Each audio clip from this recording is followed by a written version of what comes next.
The NBA offseason has already landed some big players in some big situations that could easily shift the power of the NBA in one direction or another, like Chris Paul going to the Suns, multiple big talent players heading to the Lakers, and then arguably one of the biggest surprise deals of the bunch, Gordon Hayward going to the Charlotte Hornets.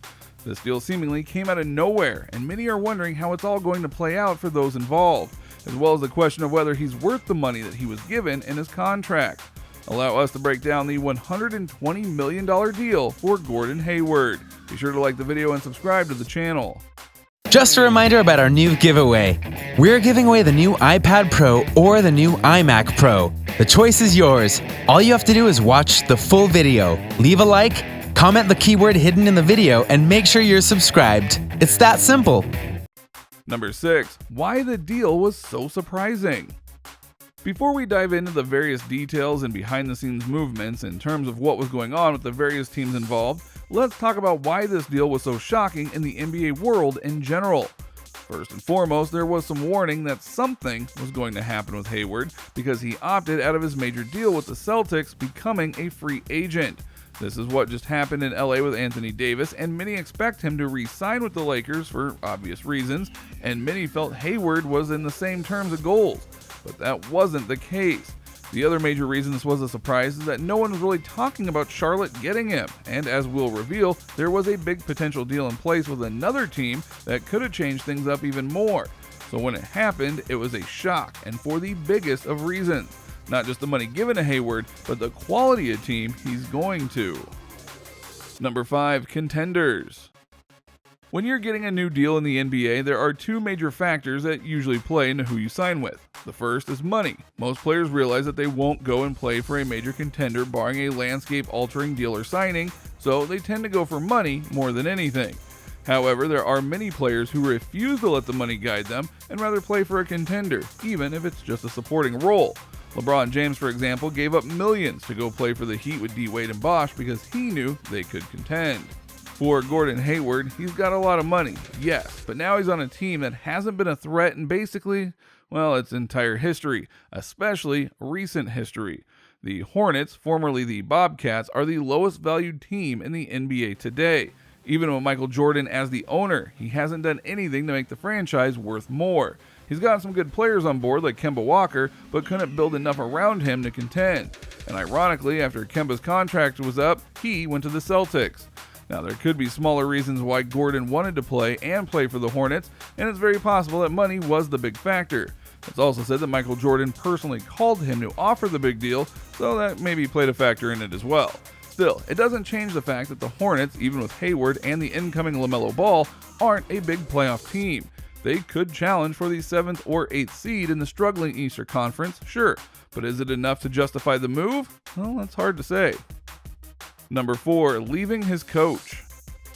Another major reason why many were surprised with the Gordon Hayward move was that the Celtics gave him a chance to reconnect with his college past. Mainly, the coach of the Celtics is Brad Stevens, a man who coached Hayward at Butler and took him to 2 national titles. They lost both, but hey, it still matters. Gordon coming to the Celtics was seen as a big reunion moment, and the fact that he'd be willing to leave his coach for someone else, kinda odd. Perhaps he didn't feel Brad Stevens was using him well enough like he did in college.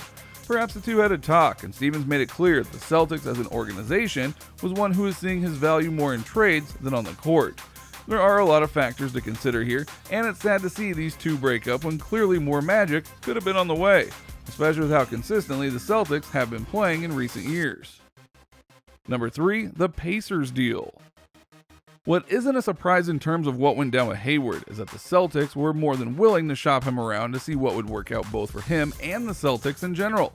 And apparently the biggest team asking for him was that of the Indianapolis Pacers, which apparently was great for Hayward personally because he was more than happy to go back to his home state.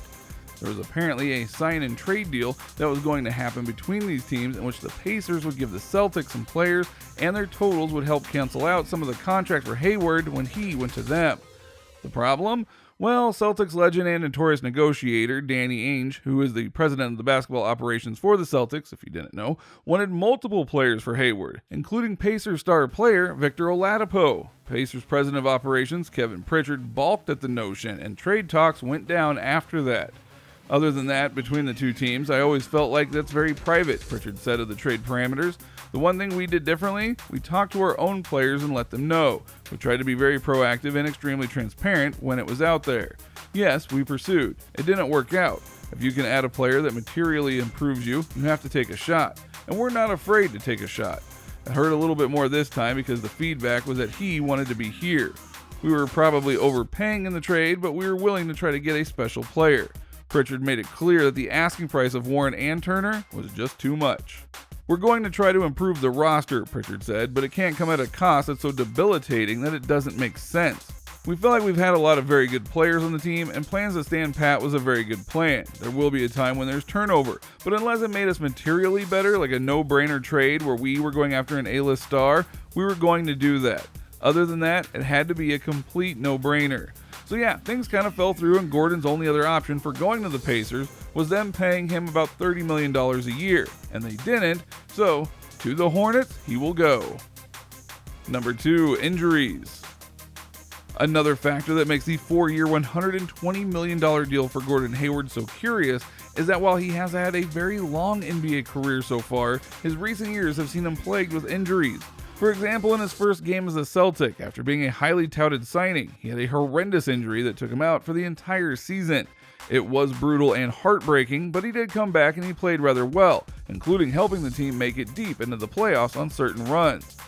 But you fast forward to the 2019-2020 season, and he got hurt once again, so much so that he was on again, off again in the playoffs, which turned out badly for them because they lost in the Eastern Conference Finals to the Miami Heat in Game 7. Gordon was there, but many wondered if he was fully healed. If his injury problems continue, then the Hornets have made a bad deal and have wasted tens of millions on a player who can't stay on the court.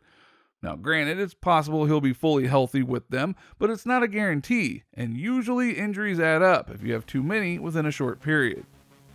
Number 1, the future of Gordon Hayward. So here we are, asking the question of what his NBA future is going to be. But like all NBA seasons, especially this past one, the future is not set in stone, nor is it something you could easily predict. Yes, the team could definitely benefit from Gordon Hayward being one of their leading men, no doubt. He could easily serve as a big-time teammate for LaMelo Ball, there's no doubt in that either. But the question is impact. Will he make enough of an impact to make the Hornets contenders? Will he truly make his mark on the team, or will this just be another big money grab? Only the upcoming NBA season will tell us that truth. So what do you think? What do you think of this look at the Gordon Hayward deal and what it means for all the parties that both wanted him and the one that got him?